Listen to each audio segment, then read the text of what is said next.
that has been exhibited in holding Rigathi Gachagua out of office. If this efficiency was being exhibited in the management of the affairs of this country, Kenyans will be very happy. What is the hurry? The framers of the Constitution gave the president 14 days to look for somebody to replace the deputy president. It gave Parliament another 60 days. That's a total of 74 days.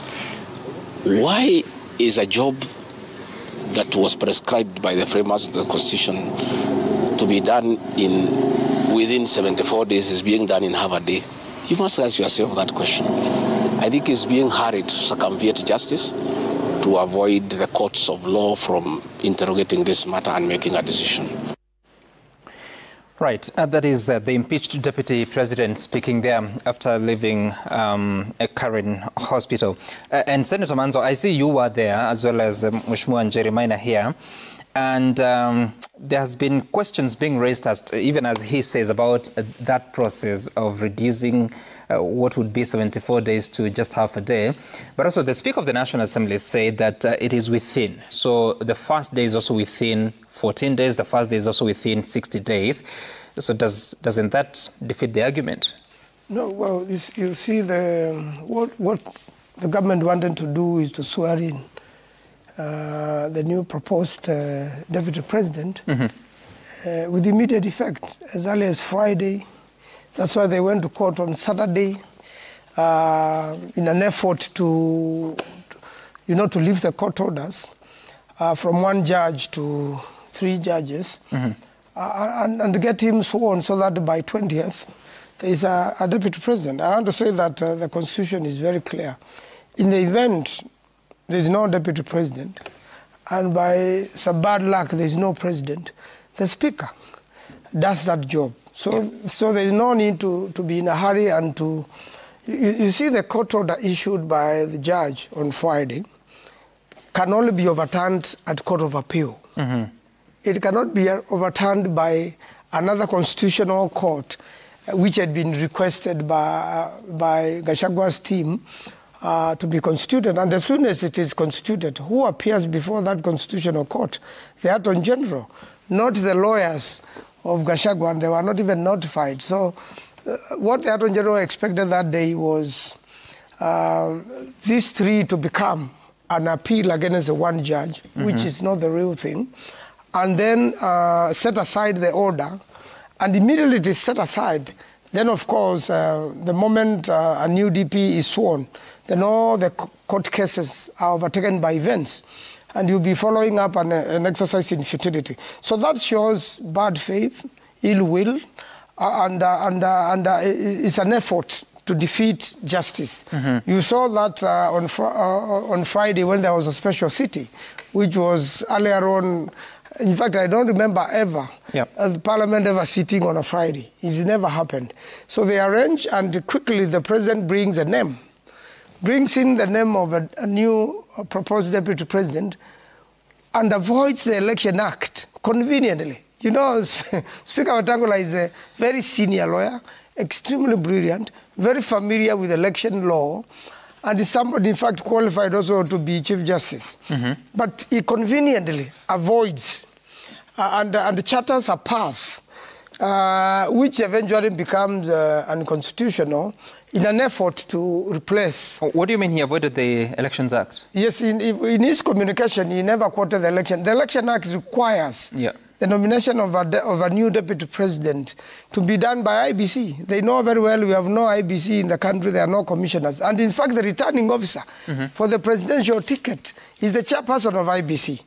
But, so in fact, if you are to follow the law... Isn't that in a situation where you have an election, that you have a presidential candidate and a running mate? You didn't have an election of a president, did you? According to Professor Kivuta Kibwana, this is at the election of a deputy president.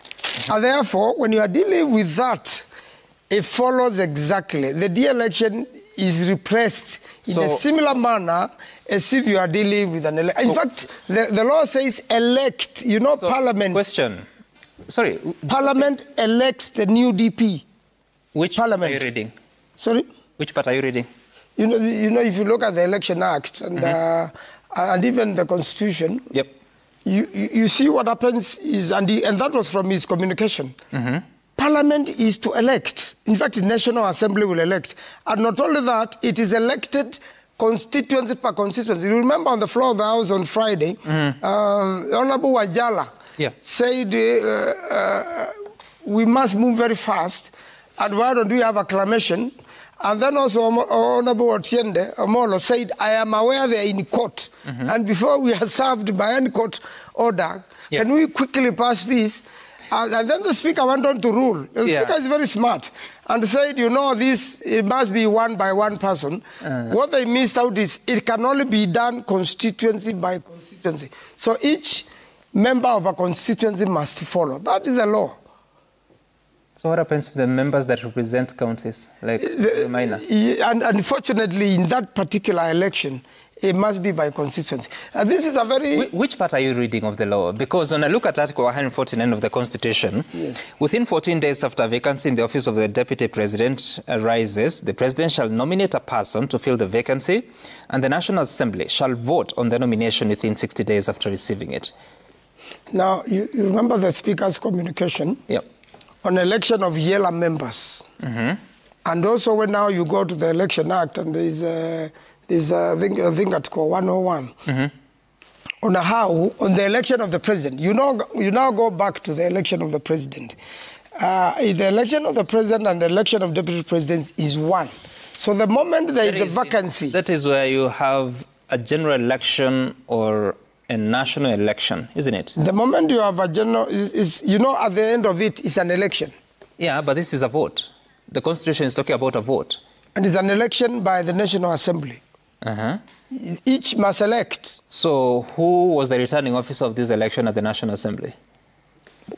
At that particular moment, it's the clerk of the National Assembly. So where, but the person to where forward... does ABC come in? The person to, from the Election Act, the person to forward or to clear.